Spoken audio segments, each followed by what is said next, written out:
Krajani Ločne Mačkovec na Evropsko komisijo. Posvet sindikalistov glede demonstracij tudi v Novem mestu. Bazar nevladnih organizacij zopet združil nevladnike.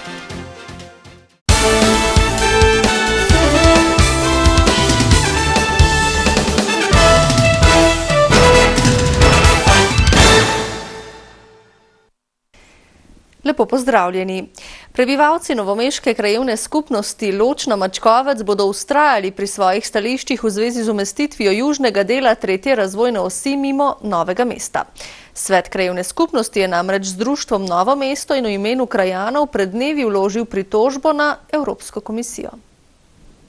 Pritožba se nanaša na uredbo o državnem prostorskem načrtu za državno cesto od avtoceste Ljubljana-Obrežje pri Novem mestu do priključka Malina v Beli krajini, ki jo je vlada sprejela decembra lani.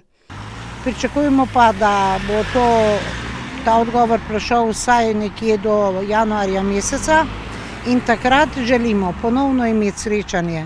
Prvo z županom, ki dostikrat se spreneveda, da nečesa ne ve, in tudi ustreznimi strokovnimi službami za okolje in prostor. Kot pravi Nenadičeva, krajani vodstvu občine ne zaupajo več. Ker pravijo, da je taki strukturi, ki vodi mestno občino Novo mesto, čisto vseeno, kako bodo živeli kasnejši rodovi v betonskih okvirih, ker je možnost, da bi se speljala cesta tam, ki je bila leta 2008 projektirana, to je Lešnica. Javnosti ni bila predstavljena najustreznejša različica, ampak je bila za zaprtimi vrati izbrana nova rešitev, menijo tudi nekateri drugi krajani. Med njimi je Kristina Glavaš Radovanovič, ki pravi, da se jih bo 4-pasovna hitra cesta dobesedno dotikala, saj bodo sosednjo hišo podrli. Ampak gre predvsem za to, zaradi tega, ker je tak promet hud, da če bo tukaj tekla ta tranzita iz cele Evrope, dol na Hrvaško, na morje, ves tranzit, torej kamioni, ki bojo vse vozili, mislim, to bo nevzdržno tukaj zaživeti. Naša sogovornica se zgolj nasmeji glede odnosa občinske oblasti do krajanov. Da občina ničesar ne posluša in da pravzaprav se zmenijo za zaprtimi vrati, da tukaj namesto obvoznice, ki bi tekla v ravnini naše ceste, ki jo nujno potrebujemo, torej kolesarsko stezo, za vse prometne vpadnice in vse te stvari, da kar naenkrat oni to tako prek noči z zaprtimi vrati se spomnijo in rečejo, ne, tole bom pa mi ponudili za 3. razvojno os, ne. Se mi zdi pa tako, da ne rečem primitivno, no. Z njo se strinja tudi soseda Andreja Stankovič, katere hiša stoji slabih 30 metrov od načrtovane hitre ceste. Sploh si pa ne predstavljamo, kako je občina lahko si zamislila cesto sredi naselja in to obvoznico, ker mi si predstavljamo, da je obvoznica obvozi mesto. Se pravi, da ne gre v naselje in da ne uničuje življenja ljudi, ki živijo v tem mestu, no. Župan Alojzij Muhič pritožbe krajanov danes ni komentiral, saj je še ni prebral, so sporočili iz njegovega kabineta. Izjavo naj bi podal v četrtek. Dovolj je groženj, rezanja, ukinjanja, zniževanja. In ja, dovolj je sprenevedanja. S temi besedami v Zvezi svobodnih sindikatov Slovenije napovedujejo novembrske demonstracije, o katerih so govorili na današnjem posvetu v Novem mestu.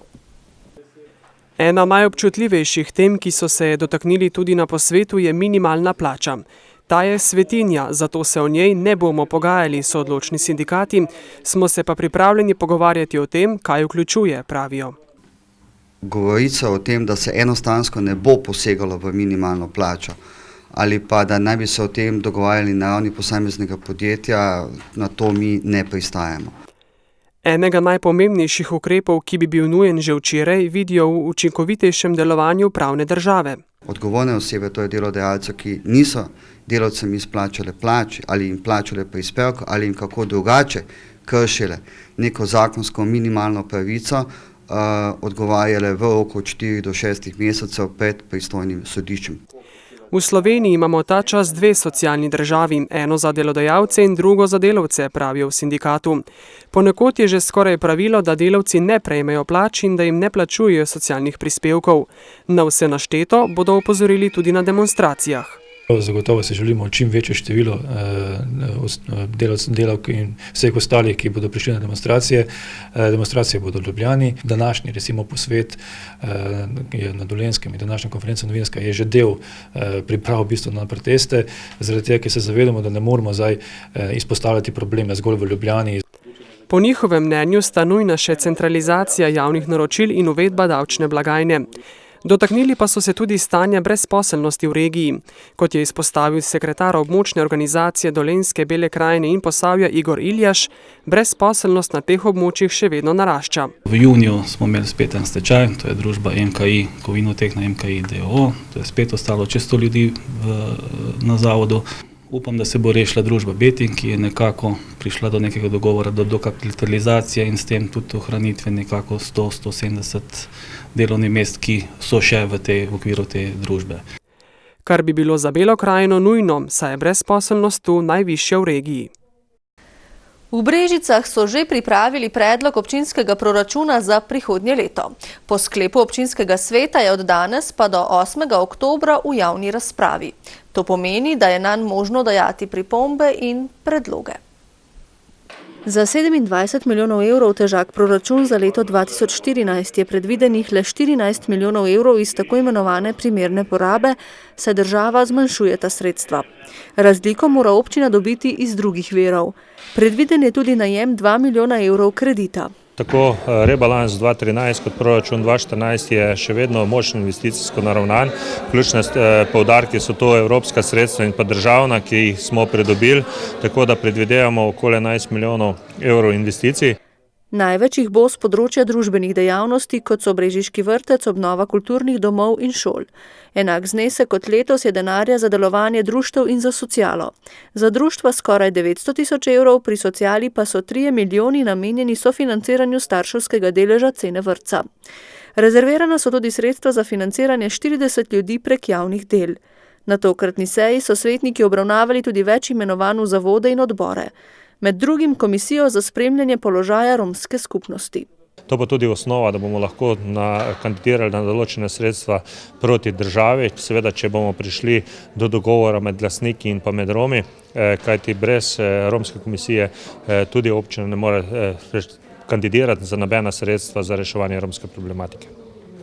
Tega področja se v občinski upravi do zdaj niso lotili, pot pa bo zagotovo dolga in trnova. Že za popolnitev mest v 8-članski komisiji so potrebovali več kot leto dni. Po osnovnošolcih in dijakih v novo šolsko leto vstopajo še študenti. Tudi na Novomeški fakulteti za organizacijske študije, kjer med drugim pričakujejo že 4. generacijo doktorskih študentov programa Management kakovosti. Omenjeni študijski program na fakulteti sicer izvajajo na izredni dodiplomski, magistrski in doktorski stopnji. Slednji bo letos mednarodno obarvan, saj pričakujejo 7 študentov iz Avstrije, Turčije, z Hrvaške in iz Srbije. Celotno izvedbo bomo izvedli v angleščini, podkrepili bomo z platformo za študij nadaljavo in da bo tukaj ključno, tako kot pri doktorskem študiju vedno, komunikacija med mentorjem in pa kandidatom. Šolnina je za slovenske in tuje študente enaka. Študij stane 2700 evrov po letniku, tako za slovenskega ali tujega študenta. Tako da jo zaenkrat ne bomo spreminjali. Že od julija pa sta na fakulteti v okviru programa Erasmus na 3-mesečni izmenjavi študenta Varšavske fakultete za računalništvo, ki sta spoznavala najboljše prakse v jugovzhodni regiji. Tako da sta bila na Mediodromu, FIŠ-u, ekonomska šola, višja strokovna šola, pa ravno tako sedaj še usklajujemo z Infotehno. Ko sta obiskala naše fakultete in delala različne spletne aplikacije, to, kar jih je veselilo, pa tudi medijsko oblikovanje, sta videla, da sta na istem nivoju, vendar da pa tudi marsikaj še ne vesta. I was working in few companies, develop some applications, making some servers. It was very professional. And very kind people are everywhere. Many people in Novo Mesto know English. Na fakulteto za organizacijske študije, kjer se lahko letos pohvalijo s prvim uspešnim zagovorom doktorske dizertacije, se je lani vpisalo 50 študentov. Letos se tej številki približujejo. Novomeški policisti so v vinogradu v okolici Šmarjeških Toplic odkrili sadike konoplje. V bližini so zalotili 32-letna osumljenca, ki sta gojila prepovedano drogo in jima odvzeli prostost. Ob ogledu v vinogradu so našli in zasegli 134 sadik prepovedane konoplje, visoke do 120 centimetrov. Na naslovu bivanja 32-letnega osumljenca so na podlagi odredbe sodišča opravili hišno preiskavo in zasegli še 500 gramov posušene konoplje in digitalno tehtnico. Osumljenca bodo ovadili zaradi kaznivega dejanja neupravičene proizvodnje in prometa s prepovedanimi drogami, nedovoljenimi snovmi v športu in predhodnimi sestavinami za izdelavo prepovedanih drog. Na bazarju nevladnih organizacij v Novem mestu se je predstavilo okrog 70 društev in zasebnih zavodov, ki delujejo na področjih kulture, socialnega varstva, mladine, športa, turizma, kulturne dediščine in civilne zaščite. Nevladni sektor se pogosto spopada tudi s kakšnimi težavami, ki pa se razlikujejo od društva do društva. Mi razmišljamo o tem, da je družbeno odgovoren tisti, ki podpre našo mladino. To se pravi, mogoče ne bo nekomu všeč, kar bom rekla, da kupujemo tujce. Mi imamo naše mlade ljudi, ki so sposobni doseči vrhunske rezultate.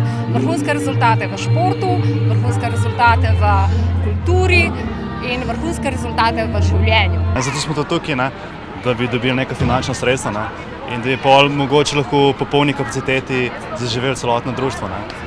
Zdaj, kot samo zadeve, ker smo dosti mladi in nas ljudje dosti ne poznajo, ne vejo, kaj ponujamo in tudi zaradi tega imamo bolj malo članov. Ni potrebno vedno imeti nek denar zadaj, da se stvari izboljšajo. Dosti je že samo, da se stvari pokrijejo med seboj. Ne vem, neka organizacija ima, ne vem, prostor, ima opremo, druga pa nima, pa ima neke druge storitve, pa se lahko to izmenja. Z majhnimi potezami lahko dosežejo velike stvari, meni Ciglerjeva. Ena tovrstnih pobud je tudi bazar nevladnih organizacij. Letos namen predvsem ta, da javnosti pokažejo, kaj počnejo in takele plastične predstavitve, praktične, pripomorejo k temu, da si en povprečen občan zelo dobro predstavlja, kje delujejo, kaj počnejo in kako se včlaniti vanje. Tokratnega bazarja se je udeležilo okoli 300 predstavnikov nevladnih organizacij. Igralski kolektiv Beton LTD te dni v novomeškem Anton Podbevšek teatru izvaja predstavo s pomenljivim naslovom Vse, kar smo izgubili, medtem ko smo živeli. Premiera bo jutri. Trojica igralcev iste generacije se v predstavi srečuje z nekaterimi najpomembnejšimi življenjskimi vprašanji in prelomnimi dogodki. Gre za našo generacijo, to se pravi generacijo ljudi, ki so bili rojeni v 70-ih letih, preživeli tranzicijo in zdaj nekako poskušajo plavati v tem sodobnem svetu. Gre za trodelno predstavo, v kateri se vsak del ukvarja z enim specifičnim obdobjem v našem življenju. Mislim, da naslov sam pove največ. Govori o vseh stvareh, dogodkih, ljudeh, ki smo jih izgubili medtem, ko smo živeli. Govori o življenju iz neke določene perspektive nas, starih 35-36 let, ki se sprašujemo, kje pravzaprav smo. In kaj vse so izgubili za časa njihovega življenja? Jaz mislim, da smo izgubili entuziazem, željo in pa vedenje, da je vse mogoče. V tokratni predstavi igralci, tretji mušketir je sicer Primož Bezjak, še bolj konkretno izhajajo z absurda, v kar napeljuje trenutni kontekst časa. Mislim, da je teater absurda predvsem okoli nas in da ko govorimo o gledališču absurda, da je pravzaprav to gledališče še najbolj urejeno, smiselno in predvsem, da ima vrednost. Premiera predstave v dvorani Novomeške pomladi Anton Podbevšek teatra bo jutri, v naslednjih 3 dneh pa bodo na sporedu tudi ponovitve. Za konec še športna vest. Borivoje Lučič ne bo več trener članske ekipe nogometnega kluba Krka. Vzrok za prekinitev sodelovanja so slabi rezultati v preteklih 5 krogih tekmovanja v prvi ligi. Ekipo bo do izbora novega trenerja vodil dosedanji pomočnik Aleksandar Bracovič. Lep večer.